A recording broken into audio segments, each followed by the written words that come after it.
Hello guys, this is your Divine Juvin channel. Guys, gawa ako ng suman. Ayun, mayroon akong binabad na sa gata, yung ito yung malagkit sa atin. I-overnight ko siya, gibabad. May condensed, sugar sugar konti, tapos condensed na milk, tapos kunting gata. Ayan po, tapos ngayon, malambot naman na yan siya. Ako ng asukal para maging red ang yung medyo dark yung aking suman. Ayan po, init ako ng frying pan.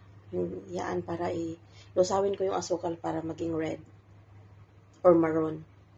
Tapos, nung nagpunta kami sa grocery, bumili ako ng dahon ng saging. Yan. Nagpunta kami sa Lolo Hypermarket.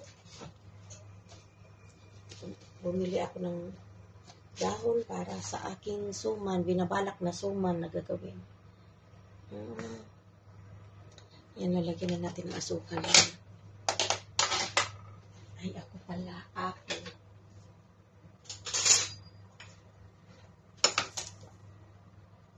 Kasi wala po akong brown sugar. So, gagawin ko itong brown. Gusto ko lang magawa. Hindi ko pa ito nasubukan so far.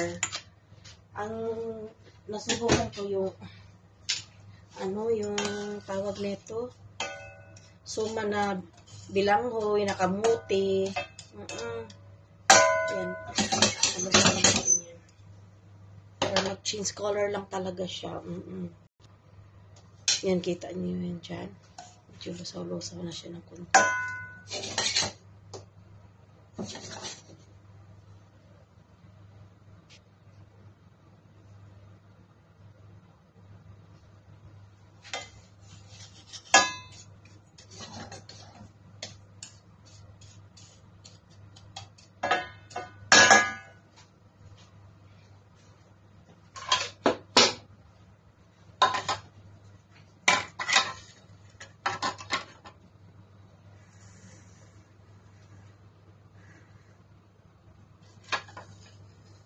Lalagyan ng sandok.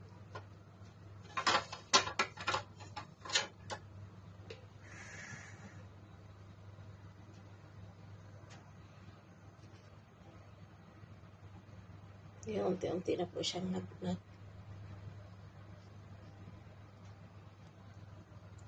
nalusaw.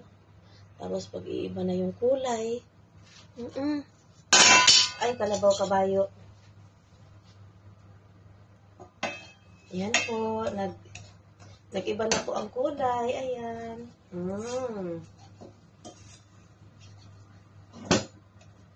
Ayan. See? Pag wala kayong brown sugar, ganito ang gagawin nyo. Ayan, nag-change na siya ng kulay. Kailangan ng apoy. Tapos ilalagay na ang ating glutinous rice na binabad.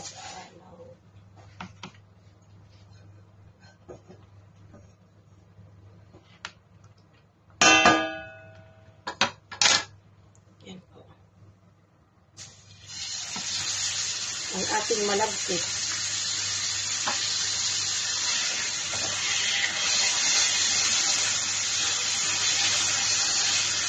Yung diba, naging kulay na siya. Oh my God. OMG.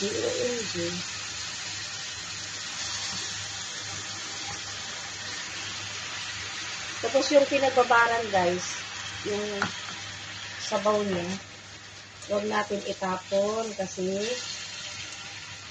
isasabaw pa din natin doon sa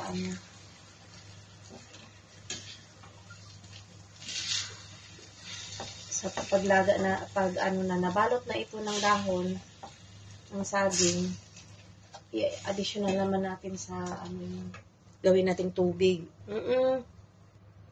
Ayan po, nag-change color na siya.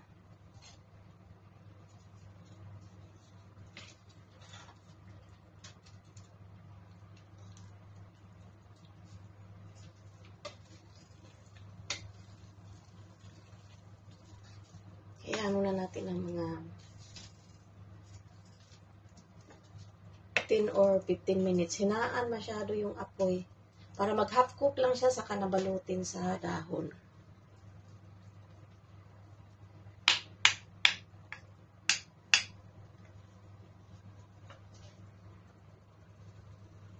Yan, ang tinakip ko yung dahon. Pa-char-char lang. Itchus ba?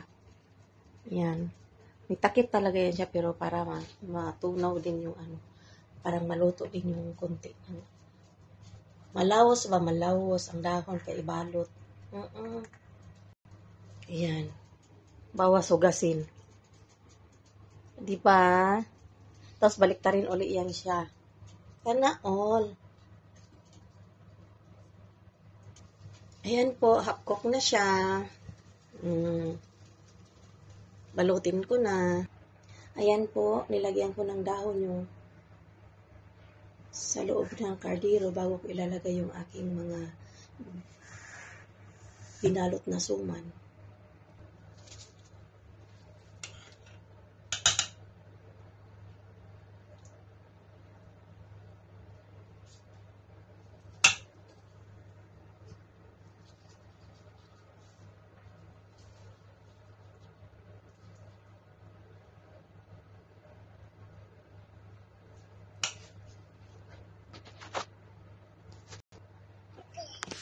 Ha?